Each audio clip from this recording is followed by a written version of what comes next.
Bojutulamont je m'appelle Utpal Kumar. Bienvenue dans la chaîne Français avec Utpal. J'espère que vous allez bien. Moi, je vais bien aussi. Je vais vous présenter Future Force. অর্থাৎ আজ আমি আপনাদের মাঝে আরেকটি tense সম্পর্কে আলোচনা করব, সেটা হলো ফিউচার ফর্স। ফিউচার ফর্স অর্থাৎ কাছের ভবিষ্যৎ। ভবিষ্যৎ এটাও একটা টেন্স, অর্থাৎ কাছের ভবিষ্যৎ। আচ্ছা, এখানে এই কাছের ভবিষ্যৎ আর ফিউচার সাম অর্থাৎ সাধারণ ভবিষ্যতের মধ্যে একটা তফাৎ আছে। মানে এটা আসলে আমরা মানে যখন এই দুইটা নিয়ে আলোচনা করবো, একটা তফাৎ করবো, তফাৎ দুইটা তফাৎ নিয়ে ক্লাস করবো, তখন আমরা বুঝতে পারবেন। তো ফিউচার পস্টটা হলো কি, অর্থাৎ এটা এই একটা জিনিস মনে রাখবেন, ফিউচার পস্ট হলো এমন একটা বিষয় মানে খুব কাছাকাছি ঘটবে এরকম কোনো বিষয়।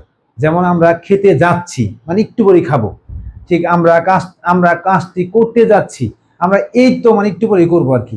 আমি শুতে যাচ্ছি বা ঘুমাইতে যাচ্ছি, এই তো মানে এই মানে এখনই ঘুমাইতে যাচ্ছি, মানে অর্থাৎ সামনে কোনো কাজ হচ্ছে, মানে হবে এরকম বোঝায় আর কি। সামনে কোনো কাজ হবে এরকম খুব কাছের ভবিষ্যৎকে বোঝায়, যে কাছের কোনো ভবিষ্যৎকেই বোঝায়। অর্থাৎ আমি কিন্তু এখানে উল্লেখ করছি কাছের ভবিষ্যৎকে বোঝায়। এটার অর্থাৎ এটার গঠন প্রণালী কি? গঠন প্রণালী, এটা হলো গঠন প্রণালী।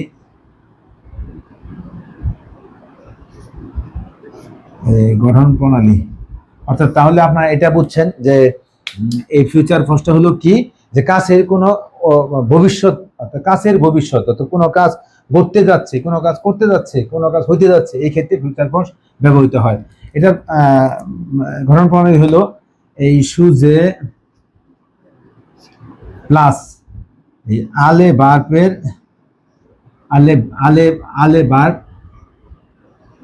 ফেজো ফর্ম, ফেজো ফর্ম, ফেজো ফর্ম বা ফেজো কনজুগেশন থেকে, ফেজো কনজুগেসিও প্লাস verb a indicative,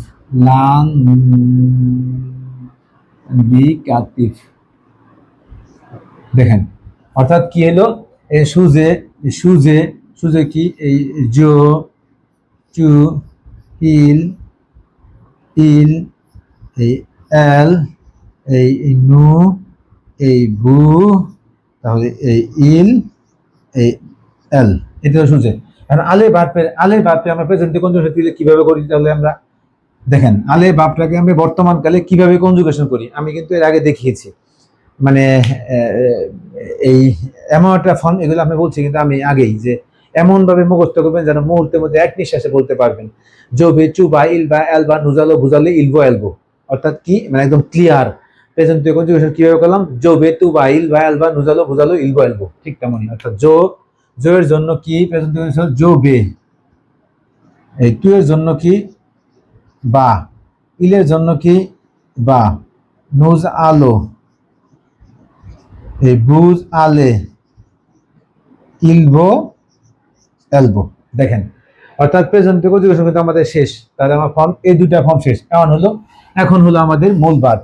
তো এই মূল ভার্বটা হলো কি, যে আমি যে কাজটা করতে যাচ্ছি সেই ভার্বটাই, মানে সেই ভার্বের মূল ভার্ব হবে। এটা আমরা সম্পূর্ণ গণনা করে গেল।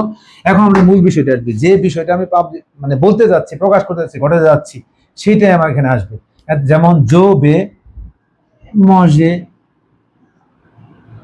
এটা মূল ভার্ব, এটা মূল ভার্ব। তাহলে কি, আমি খেতে যাচ্ছি, আমি খেতে যাচ্ছি, দেখেন আমি খেতে যাচ্ছি। তু বা, এখানে কি দেব, তু বা মাখসে, মানে সে বাজারে যাচ্ছে। তারপরে ইল বা, হ্যাঁ ইল বা এত দিয়ে মানে সে পড়তে যাচ্ছে, বা পড়তে এই মানে পড়তে যাচ্ছে বলতে কি, মানে কাছে সে পড়বে এরকম বোঝাতে পারবেন, সে পড়বে, সে যাবে এরকম বোঝাতে পারবে, যে মজা মানে যাচ্ছে আর কি এরকম। নুজালো রোগার্দে আমরা দেখতেছি, রোগার্ডে আমরা দেখতে যাচ্ছি, ঠিক তেমনি বুজালে এই আলে আমরা যেতে যাচ্ছি, ইলভো এই বুয়া মানে তারা দেখতে যাচ্ছে। তো এরকমই, অর্থাৎ এমন বিষয় হচ্ছে যেটা আমরা মানে কাছের ভবিষ্যৎ, মানে কাছাকাছি কিছু করতে যাচ্ছি। তো এইটা আপনার মূল ভার্বে, এটা আপনার এই ফর্মটা মনে রাখবেন, আর কিভাবে হলো সেটা শুধু মনে রাখবেন, তাহলে সুজে আলে ভার্বের প্রেজেন্ট এডুকেশন এবং ভার্বের লান্দিকেটিভ ফর্ম, অর্থাৎ ভার্বের মূল ফর্ম। এখন প্রশ্ন করার ক্ষেত্রে তো আমরা বুঝি, একটা হলো তুবা মোজে তুমি খেতে যাচ্ছ, আবার এসকো তুবা মোজে তুমি খেতে যাচ্ছ, আবার আটটা দিয়ে আমরা ওই ইনভার্সন দিয়ে করতে পারি, বা তু মজে তুমি খেতে যাচ্ছ। এরকম ভাবে আমরা মানে কেসিও বা কোশ্চেন ফর্ম তৈরি করতে পারি। এছাড়াও মানে কাছের ভবিষ্যৎ সম্পর্কে কিছু কার্যক্রম হয়, তার প্রেক্ষিতে এরকম হতে থাকে যে সামনের দিন আমরা 1 ঘন্টা পর করতে যাচ্ছি, একদিন পর করতে যাচ্ছি, এরকম কোনো কাজের ক্ষেত্রে সময়ের ক্ষেত্রে আমাদের এই ফিউচার পজটা ব্যবহৃত হয়। তো এটা এ পর্যন্তই। Si vous aimez Moko, n'oubliez pas de partager, liker et commenter ma la chaîne Français avec Utpol. À bientôt. Au revoir.